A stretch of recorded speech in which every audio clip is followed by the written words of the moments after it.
Sleep is one of the most important things when trying to regain our health. We're going to talk about that today. Hello everyone, semi-retired Bob here. I talk about the proper human diet, all things related to the proper human diet, and miscellaneous odds and ends. As I said, today we're going to talk about sleep.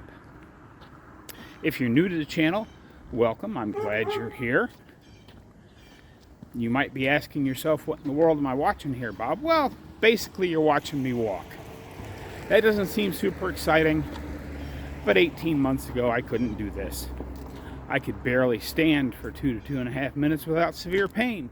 And now I'm out here walking every day, even on this rainy, cloudy couple of days before Thanksgiving. So please help me get the word out that it's never too late to change your life. Hit that like button, drop down in the comments, say hi Bob, and if you haven't already, consider subscribing. It's absolutely free, and it really does help the channel get the word out that it's never too late to change your life.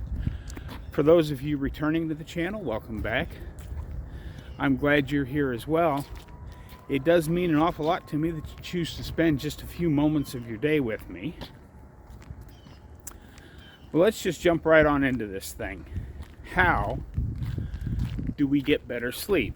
Now, as with all of my videos, I like to say, if what you're doing is working, there's no reason to change. But this is for the people that have been having a hard time getting good sleep in. And it all starts in the morning. When you get up, the first thing you should do, I like to do it while my coffee, or if I'm not having coffee that day, my hot water is heating up. Get outside, get some sun in the eyes, and take a 15-minute walk or so. You can usually accomplish those together. But if you start your day with sun in your eyes, that will help set your circadian rhythm to this is the time we get up. It's harder to get sunlight in your eyes this time of year because it's been cloudy, but it doesn't hurt to get out and walk anyway. Oh, and by the way, for those of you that have been watching for a while, may have noticed I left the house in a different direction this morning. I don't go this way as often, but I'm almost to the top of that hill that if you were watching my videos a year ago, I had to stop and rest 2 or 3 times walking up this hill. Today, not so much. I can tell I'm breathing just a little bit hard because this is a pretty good sized hill. But I did manage to get up this hill. And we're going to keep going a little bit here. So I got quite a bit to talk about today. So anyway, yeah. Start your day with sunlight in your eyes. And maybe a 15-minute walk if you've got the time to get that in before you go to work. Or just do some light exercise.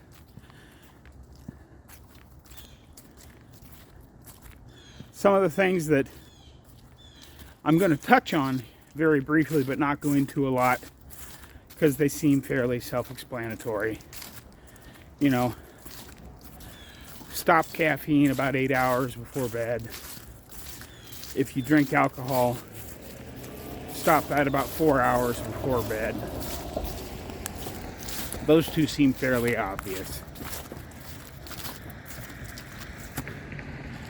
And another car coming up the street there. One of the things I like is to have a cool bedroom. You don't necessarily have to have it cold so that you have to bundle up under a pile of blankets.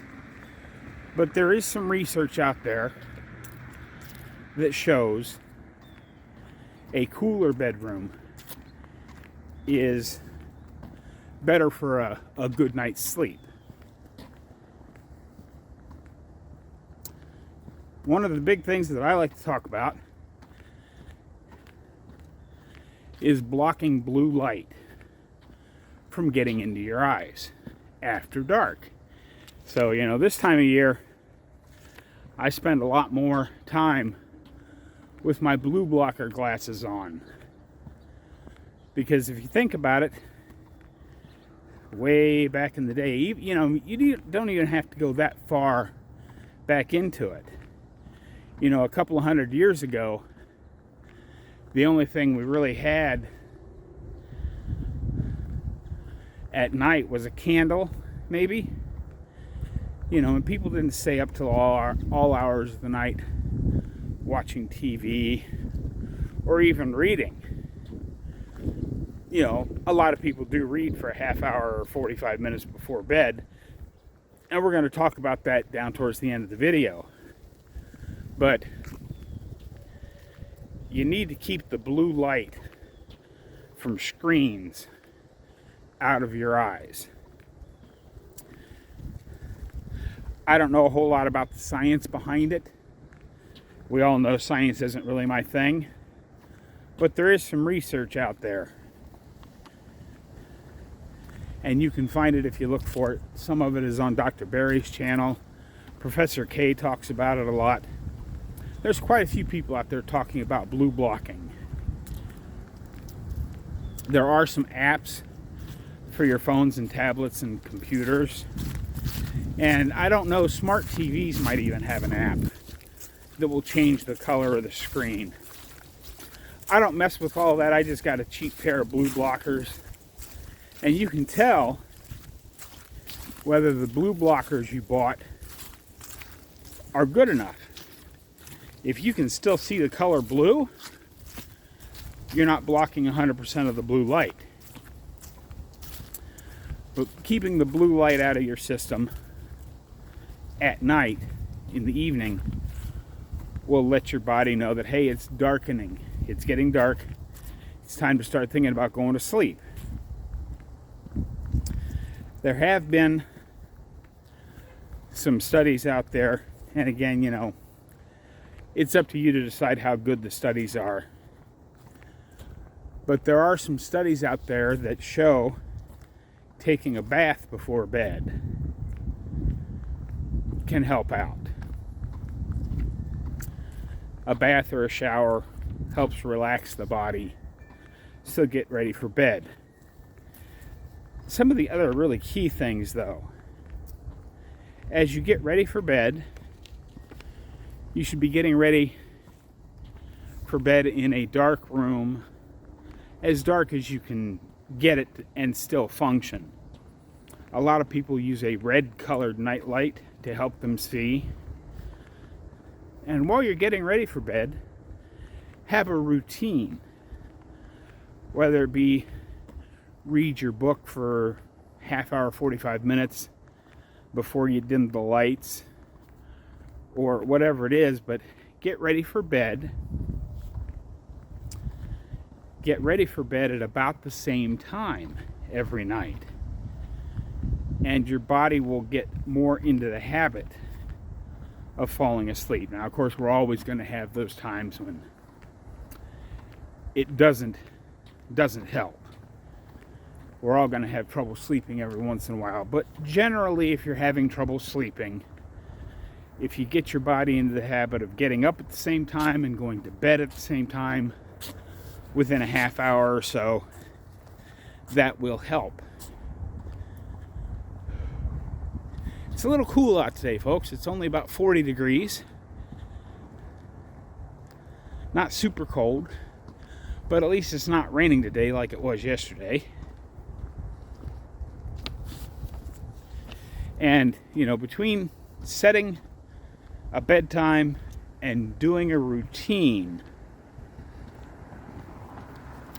one of the other things that can help, if you live in town like I do, depending on how close your bedroom is to the street, you might consider earplugs so that loud car going by or the neighbors screaming at each other don't wake you up from a deeper sleep. You know, because some of these things won't wake you all the way up, but they will drag you from like stage 4 and stage 3 sleep back up to stage 2 or 1. Now, the science, I don't know about all that stuff. Dr. Barry has several good videos on this if you really want to dig into it deeper. But those distant sounds can disturb your sleep. And the other thing to do is to get yourself a white noise machine. Now, you can go out and spend, you know, some money on a white noise machine.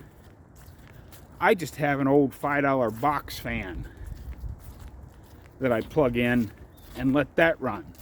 That's enough of a noise that my subconscious is used to hearing that noise, and it's just loud enough to cover up a bunch of the other noises that might wake me up when I'm sleeping.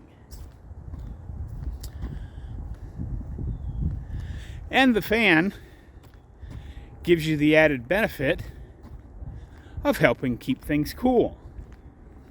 I don't know about you guys, but I'm one of these people that even if it's really cold out, I like to have it. Oops.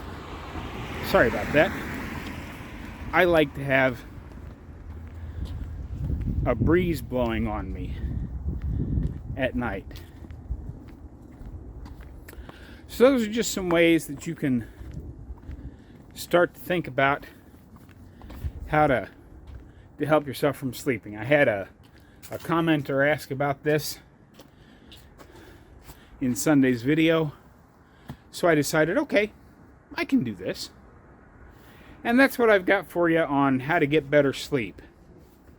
I hope you enjoyed this quick little video. Don't forget, get out there, be 1% better. Today, tomorrow, every day. Have a great day, folks. I'll see you in the next one.